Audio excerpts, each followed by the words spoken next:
അവനോട് പറയാൻ കഴിയല്ല പൗലോസ് ചേട്ടാ. വേണ്ട വേണ്ട, ഞാൻ തന്നെ ഒന്നും കൂടി പറഞ്ഞു നോക്കാം. അല്ല, പോത്തുപോലെ വളർന്ന 2 ആൺമക്കൾ ഉണ്ടായിരുന്നിട്ടും ഈ അമ്മ ഇനി ഇവിടെ കിടന്നിങ്ങനെ കഷ്ടപ്പെടുന്നെന്നാണോ പറയുന്നത്? പൗലോസ് ചേട്ടൻ അമ്മയുടെ വക്കീലാവണം. ഈ മാതിരി മക്കൾ ഉണ്ടായാൽ വക്കീലും ഡോക്ടറും കമ്പൗണ്ടറും ഒക്കെ ആവേണ്ടി വരും. ഞാനിപ്പോ എന്ത് വേണമെന്നാ പറയുന്നേ? ഒന്നും മനസ്സിലാകാത്ത പോലെ. നീയേ ഒരു പെണ്ണിനെ കല്യാണം കഴിച്ച് ഇവിടെ കൊണ്ടുവരണമെന്ന്. അത് ഈ ജന്മം നടപ്പുള്ള കാര്യമല്ല എന്ന് അറിഞ്ഞൂടെ? ഇനിയും നീ പറയുന്ന പോലെ കേട്ടില്ലെങ്കിൽ നിന്നാണ് ഗോപി, ഞാൻ എന്റെ ആങ്ങളയുടെ വീട്ടിൽ പോയി കളയും. കണ്ടോ അവൻ എന്നെ പരിഹസിക്കുന്നുണ്ടോ? ഇവന്റെ ഈ ഭ്രാന്തിന് ഇനിയൊരു മാറ്റമില്ലല്ലോ കർത്താവേ. എന്നെ കൊണ്ട് വിവാഹം കഴിപ്പിക്കാൻ അമ്മയല്ല പൗലോസ് ചേട്ടനല്ല ആര് വിചാരിച്ചാലും ഇപ്പൊ സാധ്യമല്ല. അതറിഞ്ഞാ പോരെ? ആഹാ, എന്നാ ഇനി നീ ആയി, നിന്റെ പാടായി. ആയിക്കോട്ടെ. ഇവന് ഒരു കയറുകൊണ്ടും പിടിച്ച് കെട്ടിയിടാൻ കഴിയുമെന്ന് തോന്നുന്നില്ല ഭാഗ്യമേ. അതിന് വഴിയുണ്ടോന്ന് ഞാനും നോക്കട്ടെ. ഞാനും ചില തീരുമാനങ്ങളൊക്കെ എടുത്തു. ഇത്രയും നാളായിട്ടും അവിടെ മനസ്സൊന്ന് മാറ്റിയെടുക്കാൻ നിങ്ങൾക്ക് സാധിച്ചില്ല. ചേട്ടന് വിഷമം തോന്നുന്നില്ലെങ്കിൽ ഞാനൊരു കാര്യം പറയട്ടെ. എന്താണ്? വിജയ ചേച്ചിയുടെയും ചേട്ടന്റെയും മനസ്സമാധാനത്തിന് വേണ്ടിയാ പറയുന്നത്. നിനക്ക് എന്താണ് പറയാനുള്ളത്? വിജയ ചേച്ചി സുഖമായിരിക്കണമെന്ന് നിങ്ങൾക്ക് ആഗ്രഹമുണ്ടെങ്കിൽ എങ്കിൽ ചേട്ടൻ ഇവിടുന്ന് പോണം. നീ എന്താടി പറയുന്നത്? വിജയിച്ചിയുടെ മനസ്സ് ഒരിക്കലും ചേട്ടന് കിട്ടില്ല. നിന്നോട് പിന്നെ ആര് ചോദിച്ചൂടെ? പുറത്തേക്ക് ശ്രീകരൻ. എന്താ നീ പറഞ്ഞു വരുന്നത്? വിജയ ചേച്ചിയുടെ മനസ്സിപ്പോ ഇപ്പോൾ ആ ഗോപിച്ചേട്ടനിലാണ്. ഏത് ഗോപിച്ചേട്ടൻ?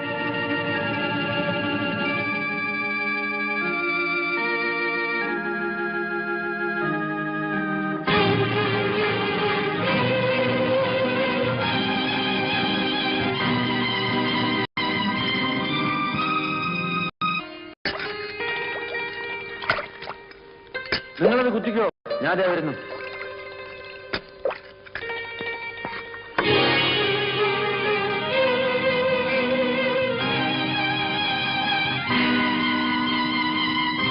മനസ്സിലായി കാണുമെന്ന് വിചാരിക്കുന്നു.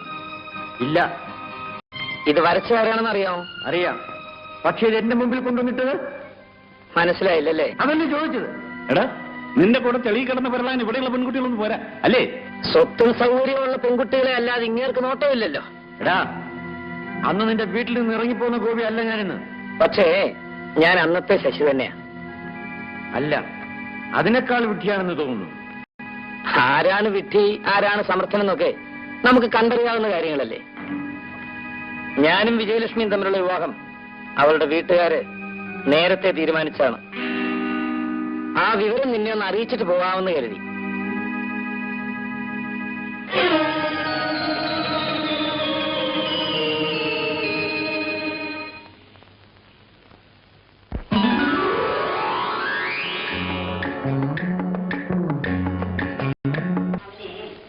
അവനെ അങ്ങനെ വിട്ടാ ശരിയായിരുന്നു. അവന് ഞാൻ പാടെ പഠിച്ചു.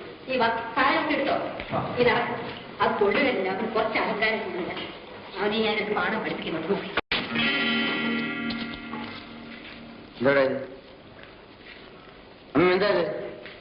എന്നാ താക്കോല് ഞാനേ പൗലോസ്യേട്ടന്റെ കൈ കൊടുത്തേച്ച് പോകാന്ന് വിചാരിച്ചാ. ഏതായാലും നീ തന്നെ വന്നല്ലോ, എന്നാ വെച്ചു. ഇങ്ങോട്ടാ പോകുന്നത്? ഞാനും ഇവനും ഇവിടെ അങ്ങ് പോവുക. എവിടെ പോകാനാ ചോദിച്ചേ? നിന്നാണ് ഗോപി, ഞാൻ എന്റെ ആങ്ങളുടെ വീട്ടിലേക്കാ പോകുന്നു. ആഹാ, അമ്മ പറഞ്ഞു കളി കാര്യമാക്കിയോ? പിന്നെ നീ എന്തോ വിചാരിച്ചു? ഞാനും അമ്മയുടെ കൂടെ പോവുക. രണ്ടും വീട്ടിനകത്ത് കയറാനേ പറഞ്ഞേ. സാധ്യമല്ല. നീ ഒരു കല്യാണം കഴിച്ച് മാനം മര്യാദയായിട്ട് ഈ വീട്ടിൽ താമസിക്കുന്നതുവരെ ഞാൻ ഇതിനകത്തേക്ക് കാല് കുത്തുകയില്ല. അമ്മ ഇങ്ങനെ വാശി പിടിച്ചിട്ട് ആവശ്യമില്ല. ഇത് വാശി തന്നെയാ. നീ മാറത്ത ഞാൻ പോട്ടെ. വീട്ടിനകത്തോട് കയറാനേ പറഞ്ഞേ. സാധ്യമല്ല. നിന്നാണ് ഗോപി, ഞാൻ കയറുകയില്ല. എന്നാ ഞാനൊരു വാശി പിടിക്കും. നീ എന്തോ ചെയ്യും? ഞാൻ ഒരു കല്യാണം കൊണ്ട് കഴിക്കും. നീ പറയുന്ന അമ്മയ്ക്ക് വിശ്വസിക്കാൻ വേണോ മോനെ? അമ്മയ്ക്ക് വേണമെങ്കിൽ വിശ്വസിക്കും. എന്റെ പൊന്നുമോനെ, നിനക്ക് ഇപ്പോഴെങ്കിലും നല്ല ബുദ്ധി തോന്നിയല്ലോ. എന്താ വിളിക്കുന്നത്? കൊണ്ടുപോകാത്ത പൗലോസേട്ടാ, നിങ്ങളൊരു വിവരം അറിഞ്ഞോ? എന്ത് വിവരാ? എന്താ എന്താ? അത് ഇവരുടെ മുമ്പ് വെച്ച് തന്നെ എനിക്ക് പറയണം. എന്നാ വേഗം ഒന്ന് പറഞ്ഞ് തൊലക്കേ. ചേട്ടൻ കല്യാണം കഴിക്കുമ്പോ സൂര്യൻ പടിഞ്ഞാറ് ഉദിക്കും, കാക്ക മലർന്നു പറക്കുമെന്ന് പറഞ്ഞവരല്ലേ നിങ്ങൾ? ഇപ്പൊ സൂര്യൻ പടിഞ്ഞാറ് ഉദിച്ചോ? ആ, ഉദിച്ചു. ചേട്ടൻ കല്യാണം കഴിക്കാമെന്ന് അമ്മയോട് സമ്മതിച്ചു. നേരാണോ രഘു? നേരാണോ എന്ന് ഈ കാര്യത്തിൽ ഇവൻ കള്ളം പറയൂ? പെണ്ണേതാ? അതെനിക്കറിയില്ല. നിനക്കൊരു നോട്ടം ഉണ്ടായിരുന്നു തോന്നുന്നല്ലോ. പൊടി കടന്ന്.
ദേവു, ഞാൻ തീരുമാനിച്ചാണ് വന്നിരിക്കുന്നത്. എന്താ രഘു? നമ്മുടെ വിവാഹം. രഘു, ദേവു,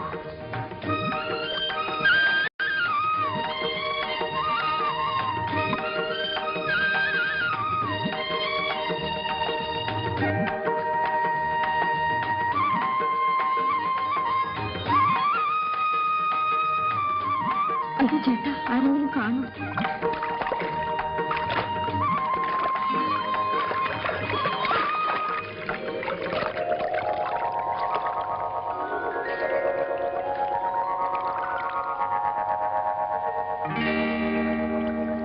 രഘു, ഏ?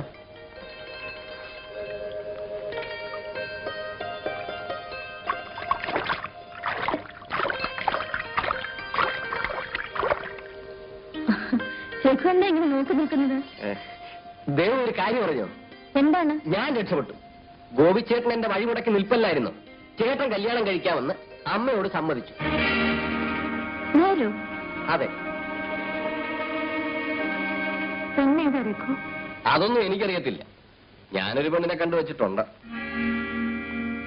ചേട്ടൻ കല്യാണത്തിന് സമ്മതിച്ചിട്ട് പറയാമെന്ന് കരുതിയിരുന്നതാണ്. ആരാണ്? ദേവു.